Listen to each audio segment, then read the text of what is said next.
रुक गई। छींक आने वाली थी ना। अगर मैं छींक पड़ती तो आपको मेरे छींकने का स्टाइल पता चल जाता। अच्छा ये नहीं पता चला।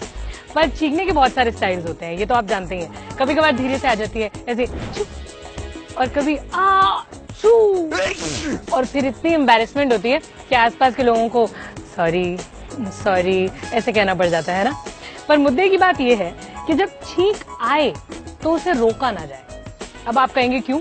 हमने तो कितनी बार ऐसे करके छींक को रोक लिया है और हम बड़े तमीजदार दिखे हैं। पर अगर आपने ऐसा किया है और आप आज भी जिंदा हैं, तो मैं कहना चाहूंगी कि आप भाग्यवान हैं, क्योंकि ऐसा करना आपके लिए कितना खतरनाक हो सकता है कि आप खुद भी नहीं जानते होंगे। आओ बताती हूँ। छींक आने पर आपके शरीर के अंदर की हवा की रफ्तार पता है कितनी होती है? 100 मील प्रति घंटा, और कई बार इससे भी ज्यादा होती है। अब सोचिए कि इतनी तेज रफ्तार को आप रोकने की कोशिश करके कितनी भारी गलती करते हैं।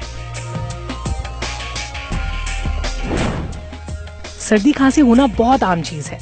मौसम बदला नहीं कि नाक पनीली महसूस होने लगती है, फिर छींकते छींकते जान आफत में आ जाती है। सबके साथ यही होता है। कई बार आप जब लोगों के बीच होते हैं तो नाक दबाकर, मुंह दबाकर छींक को रोक लेते हैं। ज्यादा तमीजदार बनने की कोशिश करते हैं ना।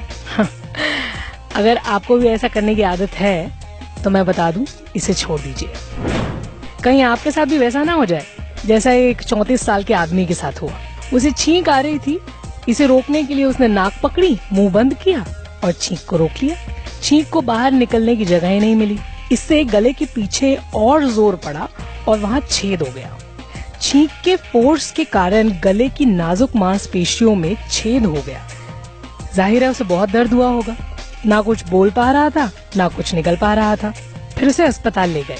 वहाँ करीब 1 हफ्ते तक उसका इलाज हुआ। डॉक्टर ट्यूब की मदद से उसके अंदर लिक्विड डाल रहे थे, खाना डाल रहे थे, क्योंकि वो कुछ भी निगल नहीं पा रहा था। मरीज की जांच से पता चला कि छींक रोकने के कारण उसके गले का पिछला हिस्सा, जिसे डॉक्टर फैरिंग्स कहते हैं, वो टूट गया था। डॉक्टरों के मुताबिक छींक के समय हमारी सांस की नली और सीने में हवा का बहुत तेज दबाव होता है। फिर जब कोई नाक और मुंह बंद करके छींक रोकने की कोशिश करता है तो एकाएक प्रेशर और ज्यादा बढ़ जाता है।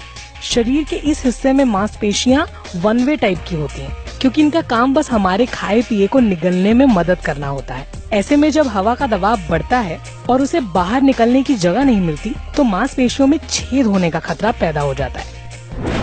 तो नाक के छेद को ढककर और मुंह बंद कर छींक रोकने की कोशिश नहीं करनी चाहिए। इससे बहुत गंभीर दिक्कतें हो सकती हैं, जैसे कि मैंने आपको बता दिया। फेफड़ों के पास की जगह में हवा फंस सकती है, यहाँ तक कि दिमाग में खून ले जाने वाली नसें भी फट सकती हैं। डरना मना है, पर समझना बेहद जरूरी है। तो अगली बार जब छींक आए तो उसे आण दो, रोको नहीं।